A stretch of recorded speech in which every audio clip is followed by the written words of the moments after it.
আসসালামু আলাইকুম। আশা করি সবাই ভালো আছেন। আজকে আমাদের কাছে একটা আইফোন এক্সএস আসছে। এক্সএস ফোনটার সমস্যা হচ্ছে ফোনটা চালু হয় না।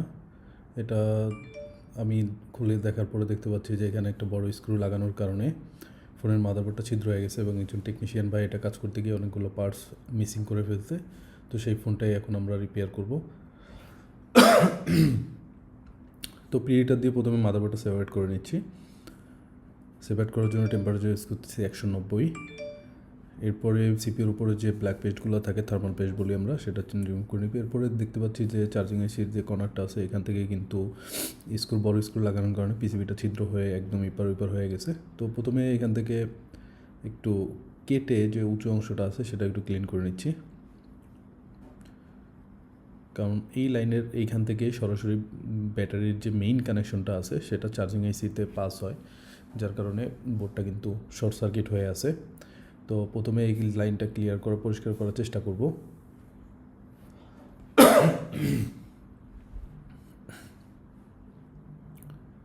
তো এখানে লাইনটা মেজারমেন্ট করে আমি দেখতে পাচ্ছি লাইনটা ঠিক আছে,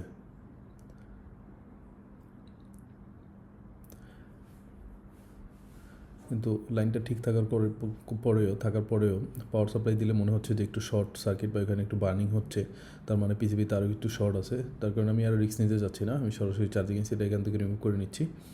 চার্জিং এসি রিমুভ করে যে নিচের বলগুলো আছে সেগুলো ডিসোল্ডার করে নিতে হবে সবার আগে। আমি ডিসোল্ডার করে নিচ্ছি।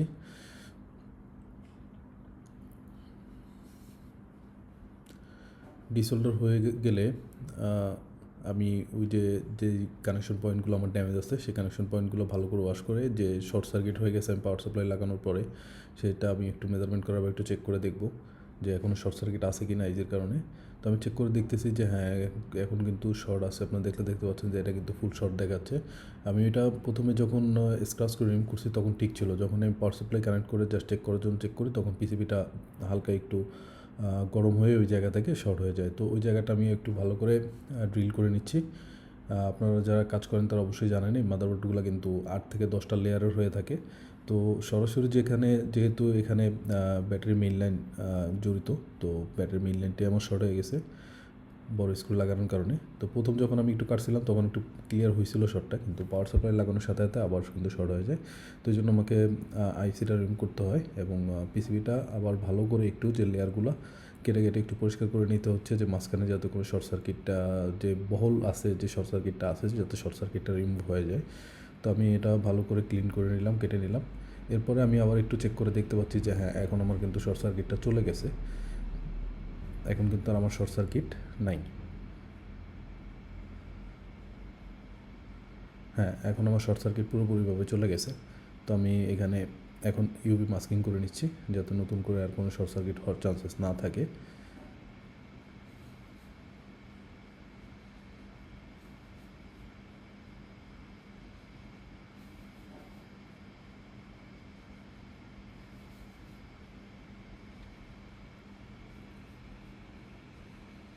ইউভি মাস্কিং করা হয়ে গেলে আমি জায়গাটা একটু পরিষ্কার করবো, যেহেতু এখানে আমার একটা রেজিস্টার ছিল যেটা চার্জিং এসি এবং পাওয়ার এসিতে একটা সাপ্লাই হিসাবে কাজ করে। তো সেই রেজিস্টারটা আমাদেরকে অবশ্যই লাগানোর করতে হবে, ব্যবস্থা করতে হবে। তো ওই জায়গাটা আমি প্লেস করে নিচ্ছি এবং যে চার্জিং এসিটা আমি মানে খুলে রেখেছিলাম, তো এখানে আমি ওই চার্জিং এসিটা লাগাচ্ছি না, যেহেতু ওইখানে একটু শর্ট সার্কিট হয়েছে অলরেডি। তো কোনো আর দুশ্চিন্তার ভিতরে না থাকতে চাই না, তাই আমি নতুন আরেকটা আইসি এখানে লাগাই দিব যাতে আর কোনো সমস্যা পরবর্তীতে না হয়। তো আমি নতুন আরেকটা চার্জিং আইসি এখানে রিভলভ করে সুন্দর করে লাগাই নিচ্ছি। লাগানোর পরে এখানে যে রেজিস্টারটা আমি খুলে ফেলছিলাম, সেই রেজিস্টারটা এখানে এখন আমাকে প্লেস করতে হবে, কারণ এই রেজিস্টারটা ছাড়া কিন্তু ফোনে চার্জ হবে না।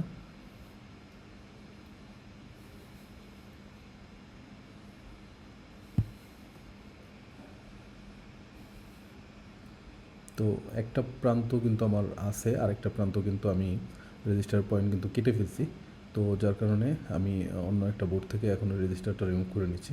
রিমুভ করে ওই এক প্রান্ত এখানে দিব, আরেক প্রান্ত হচ্ছে একটা জাম্পারের মাধ্যমে আমি জাম্পার করে কানেকশনটা দিয়ে দেবো এখানে।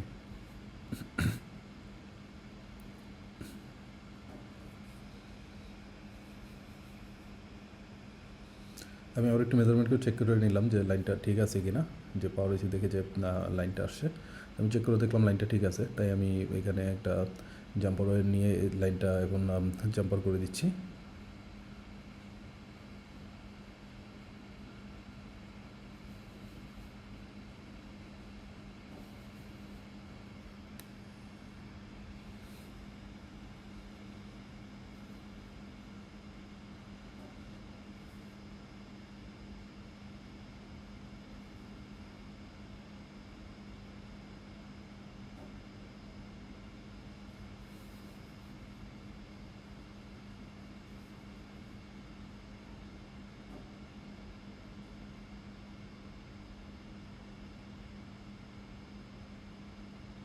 এখানে আমি তারটা সুন্দর করে জাম্পার করে নিলাম।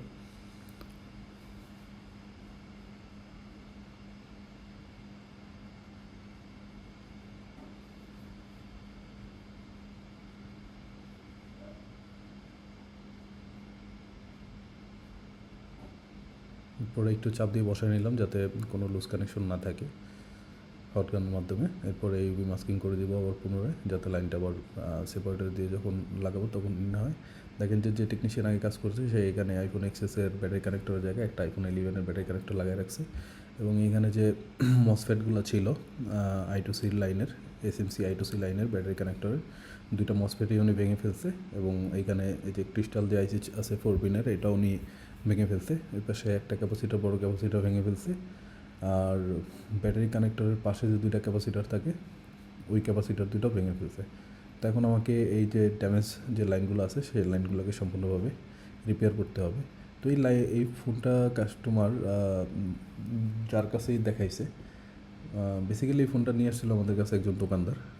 আমরা দোকানদারের কাজ করি, এটা আপনারা অনেকেই জানেন।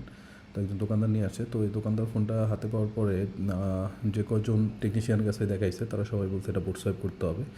তো আমি দেখার পরে বলছি যে না, এটা বোট সোয়াইপ ছাড়া আমি করে দেবো ইনশাল্লাহ। তো এই জন্য আসলে একটু পরিশ্রম করে এই বোর্ডটা রিপেয়ার করার চেষ্টা করতেছি। আসলে যে বোট সোয়াইপ করলেই যে সব সমস্যার সমাধান, বিষয়টা এরকম না। বোট সোয়াইপ ছাড়াই অনেক সমস্যার সমাধান করা যায়। একটু শ্রম দিলে, একটু মেধা খাটাইলে আসলে প্রবলেমগুলো সমাধান করা সম্ভব।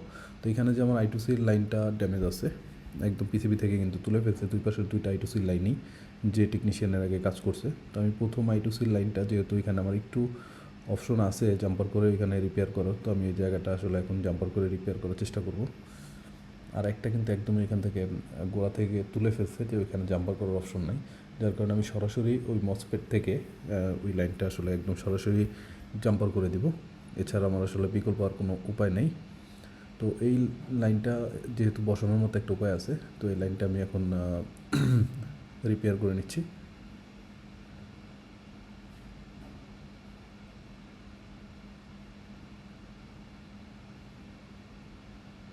তো আমি সকল টেকনিশিয়ান ভাইদেরকে এর আগেও বলছি, এবং প্রত্যেকটা ভিডিওতে আমি বলার চেষ্টা করি যে আপনারা কাজ করেন, অবশ্যই ভালো কাজ করেন। যদি টাকা ব্যয় করে কাজ শেখার মতো অ্যাবিলিটি আপনার না থাকে, টাকা ব্যয় করে যারা 8-10 বছর শ্রম দিছে, সময় দিছে, তাদের থেকে কাজ শিখলে কিছু টাকা ব্যয় করলেও সেটা আপনার জন্য ভালো। আপনি অল্প সময়ে টাকা দিয়ে সমাধানটা কিনে আপনি ইনকাম করার একটা সুযোগ থাকে। কিন্তু যদি আপনি না চান যে না আমি টাকা খরচ করে শিখবো না, সেক্ষেত্রে আপনাকে প্র্যাকটিস করতে হবে। তো প্র্যাকটিসটা আসলে কাস্টমারের ফোন দিয়ে প্র্যাকটিস না করে বাতিল মাদারবোর্ডগুলো অথবা ক্লাউডের নষ্ট মাদারবোর্ডগুলো, লক মাদারবোর্ডগুলো কেনেন, সেগুলো দিয়ে প্র্যাকটিস করেন, প্রবলেম আইডেন্টিফাই করেন, আইসিগুলো কীভাবে কাজ করে, ব্যাটারি কানেক্টর কীভাবে কাজ করে, এগুলো হ্যান্ড স্কিল ডেভেলপ করেন, তারপরে কাজ করেন। এইভাবে কাস্টমারের ফোনগুলো নষ্ট করার আসলে কোনো মানে হয় না। এগুলা করেন না, কারণ এগুলো আপনার নিজেরই ইমেজ নষ্ট হচ্ছে। তো ভালো কাজ করেন সবাই, এটাই দোয়া করি, কিন্তু একটু প্র্যাকটিস করেন, একটু ট্রাই করেন। আমার ভিডিও দেখতেছেন সবাই, ভিডিও দেখে আশা করি উপকৃত হচ্ছেন। যারা ভিডিও দেখে উপকৃত হচ্ছেন অবশ্যই একটু লাইক কমেন্ট শেয়ার করবেন, আর যারা ইউটিউব থেকে দেখছেন তারা অবশ্যই একটু সাবস্ক্রাইব করবেন। তো আমার ভিডিওগুলো দেখে কাজ আমি যেভাবে করি সেভাবে করার চেষ্টা করবেন, কিন্তু সরাসরি সেটা কাস্টমারের ফোন থেকে না। এটা আপনি কিছু নষ্ট বোর্ড আছে, সেই বোর্ডগুলো দিয়ে দেখেন যে আমি এখানে ছোটো 2টা ক্যাপাসিটার লাগাচ্ছি, এই ক্যাপাসিটারগুলো আমি কীভাবে লাগাচ্ছি, কীভাবে তুলে আনতেছি, কীভাবে লাগাচ্ছি, এগুলো আপনি একটু ট্রাই করেন। ছোটো ছোটো রেজিস্টারগুলো আশেপাশের মাদারবোর্ডের কোনো আইসির ক্ষতি না করে বা মাদারবোর্ডের ক্ষতি না করে আপনি এগুলো একটু প্র্যাকটিস করেন। আপনারা প্র্যাকটিস করেন, প্র্যাকটিস করে যখন দেখবেন যে আপনার হাতের স্কিলটা ডেভেলপ হয়েছে, আপনি এখন পারতেছেন, তখন কাস্টমারের ফোন নিয়ে ট্রাই করেন। অযথা কাস্টমারের ফোন নষ্ট করেন না। আমার কথায় কেউ মনে কষ্ট নিয়েন না, কষ্ট পেয়ে থাকলে আমি আসলে আন্তরিকভাবে দুঃখিত। তো আমরা একটু কাজের দিকে চলে যাই। এরপরে যে মসফেটগুলো ড্যামেজ করছে আমরা ওইখানে আইসিটা 4 পিন আইসিটা লাগাইছি, আর যে ক্যাপাসিটার দুটো মিসিং ছিল সেই দুটাও এখানে লাগাই দিছি। এখন হচ্ছে ওইখানে একটা মসফেট আমি জাম্পার করে দিব, আরেকটা মসফেটের থেকে সরাসরি লাইনটা এনে আমি যে লাইনটা ড্যামেজ আছে সেই লাইনটা এখানে দিয়ে দিব। আর এখানে একটু ইনসুলেট করে রাখছে, ইনসুলেট লাইনটা সবার আগে আমাকে এই করে নিতে হবে, মাস্কিং করে নিতে হবে। এটা কাজের সৌন্দর্যতা এবং কাজের লংজিভিটির জন্য আসলে এইভাবে কাজ করাটাই ভালো, একটু সময় নিয়ে দেখে বুঝে কাজ করাটা বেটার। আসলে মোবাইল রিপেয়ার এবং আইফোন রিপেয়ার বলেন বা মোবাইল রিপেয়ার যেটাই বলেন, এটা আসলে পুরোপুরি নলেজ এবং হ্যান্ড স্কিল ভালো না হলে সম্ভব না। আপনি সবসময় যে আসলে তুক্কা মারবেন আর তুক্কায় ফোন রিপেয়ার হয়ে যাবে বিষয়টা এরকম না। নলেজটা আসলে খুব বেশি জরুরি, এবং নলেজ থাকলেই হবে না, হ্যান্ড স্কিল অবশ্যই ভালো থাকতে হবে। আপনার হ্যান্ড স্কিল ভালো না থাকলে আপনি নলেজ দিয়েও কাজ করতে পারবেন না। তো আমি এখন ব্যাটারি কানেক্টর, একটা নতুন ব্যাটারি কানেক্টর এখানে ইনস্টল করে নিচ্ছি। ব্যাটারি কানেক্টরটা আমার ইনস্টল করা হয়ে গেছে। তো এটা একটু ভালো পজিশনিংয়ের জন্য আবার একটু সোল্ডারিং ফ্লক্স দিয়ে একটু নাড়াচাড়া দিয়ে একটু প্লেসিং করে নিচ্ছি।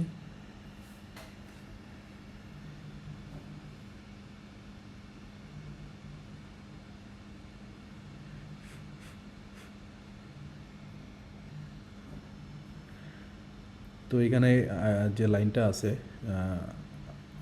I2Cর মসফেট থেকে ড্যামেজ হয়েছে, সেই লাইনটা আমি এখন জাম্পার করে নিচ্ছি।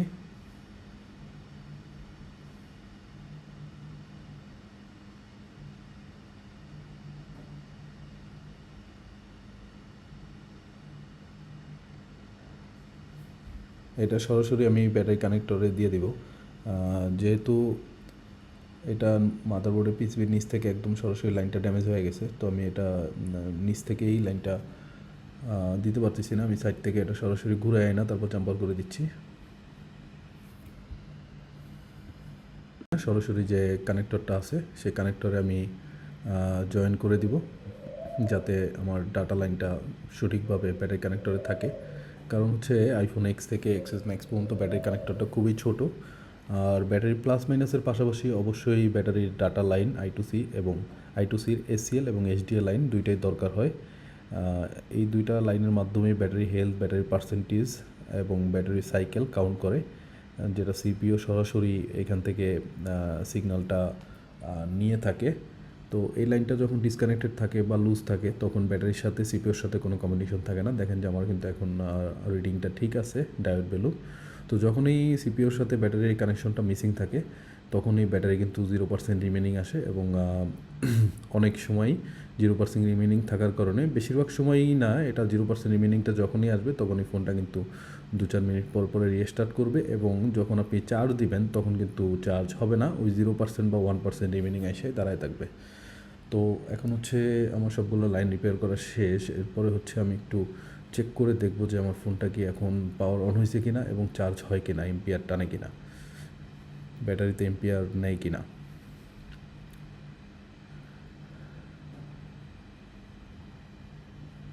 তো আমি দেখতে পাচ্ছি আমার অ্যাপের লোগো চলে আসছে, আমার কিন্তু ফোন পাওয়ার অন হয়েছে এবং এখানে 1.6 এম্পিয়ার টানতেছে। তার মানে আমার যতটুকু এম্পিয়ার নিয়ে ফোন চার্জ হওয়া দরকার, খুব সুন্দরভাবে সেই এম্পিয়ার নিয়ে কিন্তু ফোনটা চার্জ হচ্ছে আলহামদুলিল্লাহ, এবং এখানে চার্জিং সিগন্যালও কিন্তু আমরা দেখতে পাচ্ছি। তো এইখানে মাঝখানে আমার এই ফোনে চার্জ না থাকার কারণে আমি ভিডিওটা করতে পারি নাই। তো এখানে যে আমি রিল করছিলাম ওইখানে আমার দুইটা লাইন ছিল, যে দুইটা লাইনের একটা ছিল সরাসরি চার্জিং এসি থেকে পাওয়ার এসিতে, ওই লাইনটা আমাকে আসলে লেয়ার থেকে জাম্পার করে দিতে হয়েছে।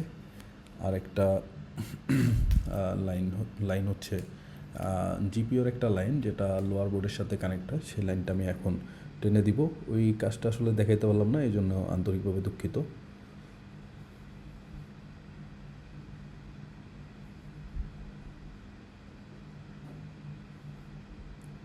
আপনারা যারা আমার কাজের ভিডিওগুলো দেখেন, অনেকেই আছে ভিডিও দেখেন, লাইক করেন না, শেয়ার করেন না, কমেন্ট করেন না, চলে যান। সবার কাছে অনুরোধ থাকবে একটু লাইক কমেন্ট শেয়ার করবেন, এতে করে আমার নতুন আরও ভিডিও বানাইতে মানে আগ্রহী হবে এবং ভালো লাগা কাজ করবে। আপনাদের জন্যই আসলে এত কষ্ট করে ভিডিওগুলো তৈরি করি, তো অবশ্যই একটু লাইক কমেন্ট শেয়ার করবেন। তো প্রিটার দিয়ে আমি এটা পার্টিশনটা রিভলভ করে নিলাম। রিভলভ করে যে বোর্ডটা আছে উপরের বোর্ডটা সেটা ওইখানে লাগাই নিব। আর এখানে যে ওই যে জাম্পারটা জিপিওর লাইনটা, সেই জাম্পারটা কিন্তু আমি করে নিছি। তো এখন উপরের বোর্ডটা লাগাই নিচ্ছি 190 টেম্পারেচারে।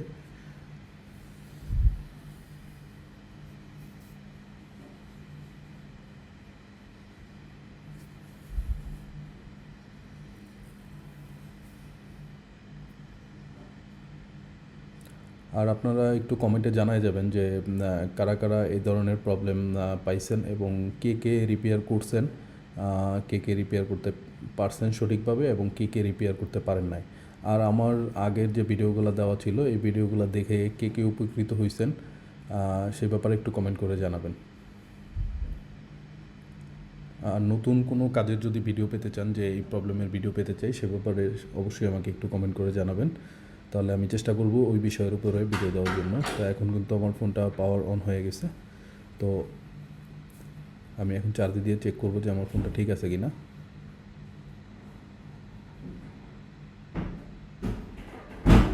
তো আমি যে প্রথমে ডিসপ্লেটা লাগাইছিলাম ওই ডিসপ্লেটির প্রবলেম ছিল, এই জন্য আমি ডিসপ্লে আরেকটা চেঞ্জ করে নিছি। তো এখন কিন্তু আমার ডিসপ্লেটা ঠিক আছে। আগে ডিসপ্লেটা টাচে কাজ করতো না, এখন দেখা যাচ্ছে যে ফোনে কিন্তু চার্জ হচ্ছে। তো যেহেতু ফোনটা আনঅ্যাভেলেবেল 5 মিনিট ডিসেবল অবস্থায় আছে, তাই ভিতরের বাকি জিনিসগুলো আমি চেক করে দেখাতে পারতেছি না।